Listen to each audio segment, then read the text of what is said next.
Ihr wollt euer Spiel aufs nächste Level bringen und euch für Season 3 Verdankt perfekt vorbereiten, dann ist das jetzt der perfekte Zeitpunkt dafür. Ihr müsst eure Komfortzone verlassen. Und im ersten Schritt zeige ich euch jetzt von mir selbst Gameplays, Solo gegen Dreier und gegen Vierer und frage euch dann die Frage, was hättet ihr in den Situationen getan? Somit könnt ihr von eurem Sofa aus jetzt im ersten Schritt euer Spiel verbessern und es danach selbst trainieren. Viel Spaß! So, in der ersten Situation ist es, glaube ich, eine Solo gegen Trio-Situation, beziehungsweise Runde. Und ich möchte euch hier diesen Landespot ans Herz legen. Da gehe ich oft hin, nachdem ich auf Control war und da, ja, down gegangen bin, wieder auferstanden bin. Denn hier gibt es zum einen einen Shop, hier gibt es eine Munitionsbox und das nutze ich hier auch alles. Und eine wichtige Sache, die wir jetzt schon merken, ich bin etwas nervös, versuche herauszufinden, ob jemand da ist. Und was sehen wir noch? Genau, wir sehen einen roten Rahmen ums Radar. Das heißt, ich bin sichtbar auf einem feindlichen Radar. Ich bin ein Solo. Ich muss also immer davon ausgehen, dass Leute mich sehen als Solo auf dem Radar und mich entsprechend pushen wollen. Versuche mich hier aber weiterhin auszurüsten. Gehe jetzt zur Munitionsbox. Die hatte ich aber zuvor schon mal genutzt. Kann die taktische Ausrüstung also nicht voll auffüllen. Sehe jetzt auf dem Radar oben links 2 Punkte. Das heißt, da ist ein Team, was wahrscheinlich gegen ein anderes Team fightet. Versuche, das ist ja das immer, was wir machen, wir regainen und dann Informationen gewinnen. Und jetzt höre ich Steps. Und sehe ihn auch. Und was machen wir dann? Ich weiß ja nicht, habe ja noch nicht die Information. Ist es einer, ist es 2, ist es 3? Ich versuche Deckung zu finden. Und während ich in die Deckung gehe, ist hier rechts noch einer, der mir in der Situation natürlich nicht aufgefallen war. Ich konzentriere mich gerade nur darauf, einen Headglitch gegenüber den zu finden, den ich gesehen habe. Was ich hier auch gut mache, kann ihn treffen und kriege natürlich sofort Shots und habe das einzig Richtige gemacht in der Situation. Was würdet ihr tun? Richtig, also in Deckung gehen und plattieren. Ich versuche hier in Deckung zu gehen und wieder gute Spots zu finden. Sehe ihn jetzt, kann ihn das Schild brechen, aber habt ihr es gehört? Einen Step habe ich gerade gehört, auf meinem rechten Ohr, sehr close. Also was würdet ihr jetzt tun in der Situation? Was ist das einzig Richtige? Natürlich, ich muss den Kampf abbrechen und die 1 gegen 1 Situation gegen ihn suchen. Kann ich hier machen, habe ein gutes Crosshair-Placement und kann ihn holen. Sehe jetzt natürlich schon, sieht man etwas unscharf, den nächsten hinterher pushen. Kann aber wiederum eine Deckung ausnutzen, slide raus mit einem guten Crosshair-Placement, kann ihn brechen, mach nochmal einen Repeak, weil das empfehle ich dem Maus- und Keyboard-Spieler gerne, weil der Aim-Assist des Gegners vielleicht gut gegriffen hat. Jetzt ist aber noch was passiert in der Situation, was ich euch kurz noch mitgeben möchte. Und das solltet ihr immer tun in 1 gegen 1 Situation. Ich habe ihn jetzt geholt. Guck jetzt aufs Radar. Auf dem Radar ist aber kein Ping angezeigt. Es muss aber ja noch jemand da sein, weil Trupp ausgelöscht, Information kam nicht. Deswegen bleibe ich hier in der Deckung. Sehe ihn jetzt vor mir und kann ihn entsprechend holen. Und jetzt kommt die Trupp ausgelöscht Information, die ich ja in der Situation brauchte und auf die ich gewartet habe. Und was machen wir jetzt als nächstes? Natürlich, wir looten uns voll. Die Drohne habe ich wahrscheinlich da gerade übersehen. Aber was habe ich? Richtig, wir gucken immer, ich habe Geld. Das ist ja auch eine Information, die wir jetzt verarbeiten. Das heißt, mit dem Geld schauen wir, dass wir jetzt wieder Informationen kriegen, um weiterzumachen. Die Wiederauferstehung ist nebenbei gesagt ja beendet.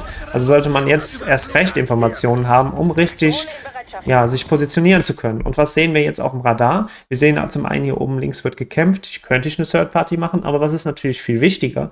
Das sind die 2 am Rand der Zone. Die machen mir gerade Sorgen, weil ich weiß nicht, ob die es auf mich abgesehen haben. Und die haben jetzt meinen Fokus.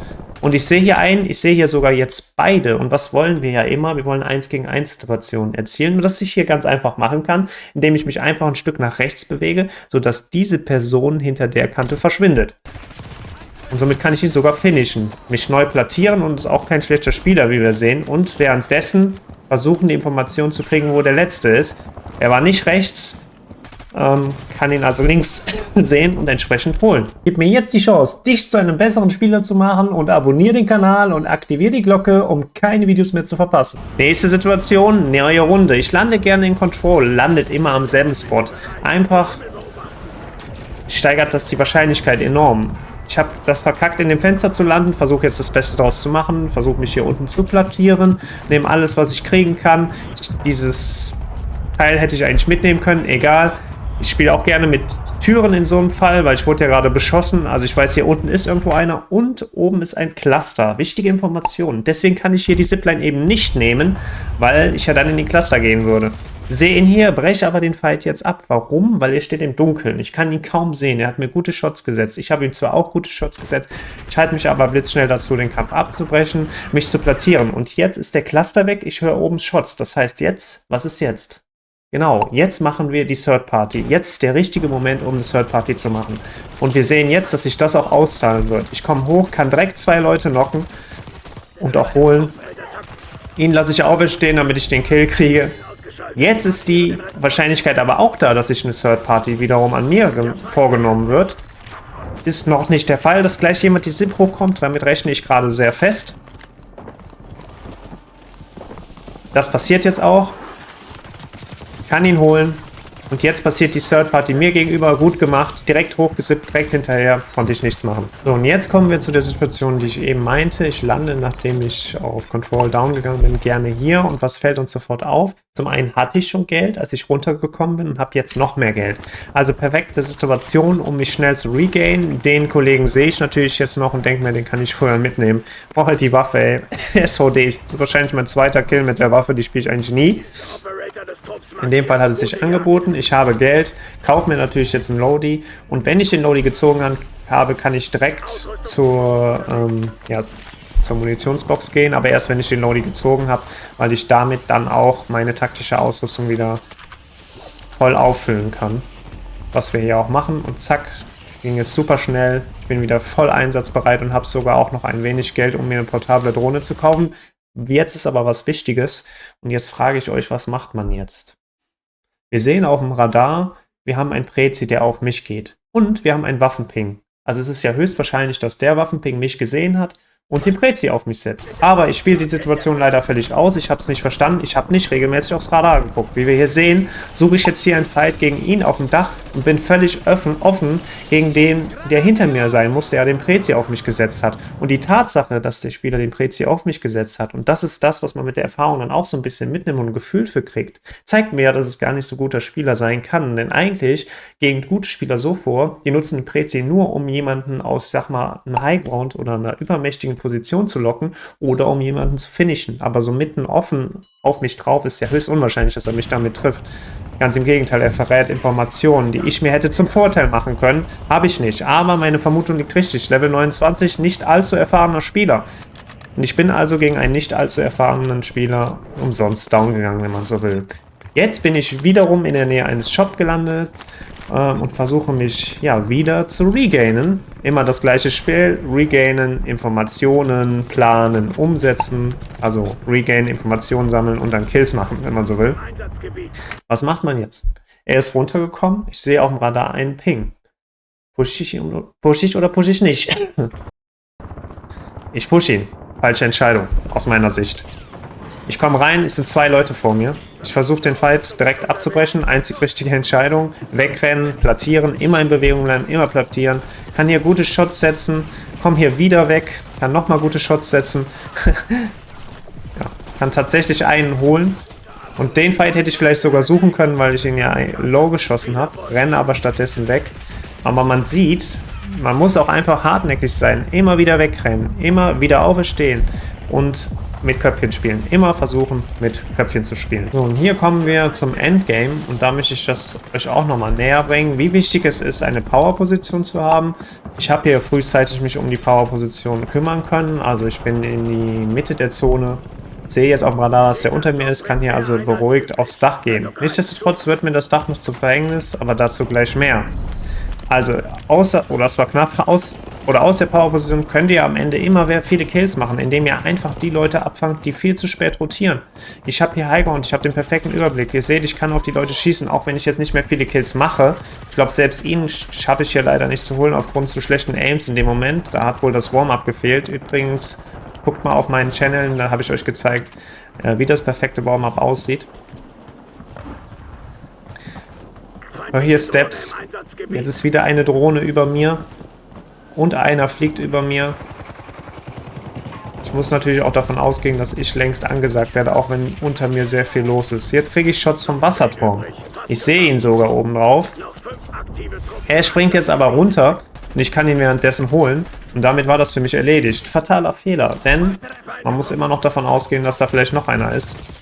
Und ich kriege jetzt hier auch Shots vom Wasserturm. Renn hier komisch weg, dabei hätte ich eigentlich nur nach unten auf die Kante zugehen müssen und werde geholt. Und wir sehen, hier ist einer auf dem Wasserturm auf dem Gelände in der Zone und versucht sich hier diese Kills zu snacken. Also eigentlich gut gespielt und dadurch bin ich leider down gegangen. Und anhand dieser Situation will ich euch nochmal zeigen, wie wichtig es ist, dass man wirklich darauf achtet, dass man selbst auf dem feindlichen Radar angezeigt wird. Denn das ist jetzt hier auch der Fall. Und ich höre hier jetzt gleich Drohne im Einsatzgebiet. Steps. Jetzt. Was würdet ihr in der Situation tun? Campen. Ja, ich auch. Also möglichst defensiv spielen und ihn ins offene Messer rennen lassen, weil er war wahrscheinlich derjenige, der mich auf dem Radar gesehen hat und gesucht hat. Warum sollte ich ihm jetzt die Soundinformation geben? Also spiele ich einfach mal ruhig. Und kann da noch jemand, ja, noch einholen, ihn holen, guck aufs Radar und sehe jetzt an der Zipline den nächsten und gehe dann auch auf ihn hinzu. Aber ich kann euch so viel sagen, in der Situation bin ich dann leider doch down gegangen, deswegen gehen wir direkt in die nächste. Und die nächste Situation ist die, dass ich gerade hier jemanden habe runterkommen hören mit dem Fallschirm und oben höre ich jemanden nachladen. Es ist also eine Unterzahl für mich Situation, beziehungsweise die zwei hängen aufeinander. Deswegen renne ich weg und das ist der Kern, den ihr lernen solltet, indem ihr eure Komfortzone verlasst. Denn ihr müsst lernen, Unterzahlsituationen richtig ausspielen zu können. Und dabei bedeutet es ganz oft, wenn man die Information hatte, wie ich gerade, dass zwei Leute aufeinander hängen, dann muss ich wegrennen. Ich muss dann, wie hier, mir einen anderen Winkel suchen und dann die 1 gegen 1 Situation suchen. Und das macht man in solchen Situationen ständig. Man sucht ständig die 1 gegen 1 Situation und wartet auf die Information, dass dort auch nur einer ist. Jetzt sehe ich hier einen, kriegt direkt einen Shot vom Gegenüber, muss ihn leider abbrechen, auch wenn es ein einfacher Kill gewesen wäre. Kämpfe abzubrechen, nicht zu gierig zu sein, sehr schwierig. Und jetzt, passt auf, einer kommt runter, schieß auf ihn. Habt ihr die Steps gerade rechts gehört? Was sollte ich tun? Eigentlich müsste ich den Fight sofort abbrechen. Wenn ich ihn nicht abbreche, kann ich ihn knocken, müsste dann aber wegrennen. Ich mache es komplett falsch, ich knocke ihn und finische ihn und werde jetzt von der Seite geholt. Ja, ich habe ihn doch vorher gehört, warum renne ich nicht weg? Das ist es. Man muss einfach lernen, nicht zu greedy zu sein. Und Kämpfe viel häufiger abbrechen. Jetzt habe ich hier eine gute Powerposition. Wir sehen, es gibt eigentlich zwei Powerpositionen. Die, wo ich bin und gegenüber. Da habe ich jetzt auch Fokus drauf. Und ich habe einen Bounty und ich weiß, dass 3 gegnerische Spieler noch am Leben sind. 2 kämpfen da ja gerade. Also gute Ausgangssituation soweit. Versuche jetzt hier, das Sniper, kann ich mich noch daran erinnern, zu greifen. Komm nicht dran, krieg ordentlich Shots, muss leider jetzt meine Platten nutzen, dabei habe ich eh nicht so viele. Aber was habe ich denn noch? Und das ist auch immer wichtig im Endgame, sich das wieder vor Augen zu führen. Wie viele Leute leben? Was habe ich für eine taktische Ausrüstung? In dem Fall habe ich noch volle Stims. Ich habe Molotovs und ein PDS. Mit dem PDS kann ich sehr viel jetzt machen. Ich mache aber nichts damit. Also es ist auch was ich ständig versuche zu verbessern, immer ein Bewusstsein dafür zu haben. Was habe ich eigentlich dabei? Und was kann ich womöglich jetzt damit mir zum Vorteil machen? Versuche jetzt hier entlang der Mauer mich vorzuarbeiten, entlang der Deckung. Ich glaube, jetzt werden Smokes geworfen. Die nutze ich zu meiner eigenen Deckung, um in die Zone zu gehen, um in Richtung Zone zu gehen. Und höre jetzt hier die Steps close. Hörten sich auch sehr komisch an, muss ich ehrlich sagen. Kann ihn knocken. Das war jetzt einer der beiden, das war mir durchaus bewusst, krieg hier aber gute Shots, habe nur noch eine Platte. Und was hätte ich jetzt machen sollen in der Situation? Ich habe doch Stims, warum nutze ich sie denn nicht?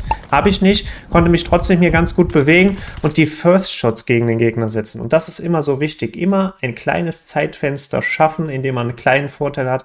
Das habe ich hier geschafft, indem ich ein bisschen weiter außen gelaufen bin, womit er nicht gerechnet hat. Ich konnte die First Shots setzen und das ist auch der Grund, warum ich trotz weniger Leben, trotz weniger Platten, und das war ein guter Spieler, den Fight gewinnen konnte. Jetzt weiß ich ja, wo der letzte Spieler ist. Den hatte ich ja zuvor im Tunnel genockt. Und was muss ich jetzt eigentlich nur noch machen? Genau, man muss in der Endsituation möglichst cool bleiben, alle Informationen nochmal sammeln, die man hat, alles nachladen, plattieren. Das mache ich hier alles soweit gut. Und dann nicht zu offensiv sein, nicht zu greedy sein. Das ist ein Ding, ja, viele sind einfach zu überhastet in solchen Situationen. Auch wo ich hier Shots kriege. Ruhig bleiben, wegrennen, plattieren, immer in Bewegung bleiben. Er muss jetzt moven, ich nicht. Was kann er jetzt noch machen, außer raus vorne durch die Smoke? Und das habe ich nicht berücksichtigt in dem Moment. Wenn es ein guter Spieler ist, er eine Maske hat, kann er auch ein Gasplay machen. Durch die Leiter, durch das Gebäude. Alles möglich. Habe ich in dem Fall auch zu spät mit gerechnet, bin ich ehrlich. Schauen wir mal, was er macht. Soldat, töten oder getötet werden.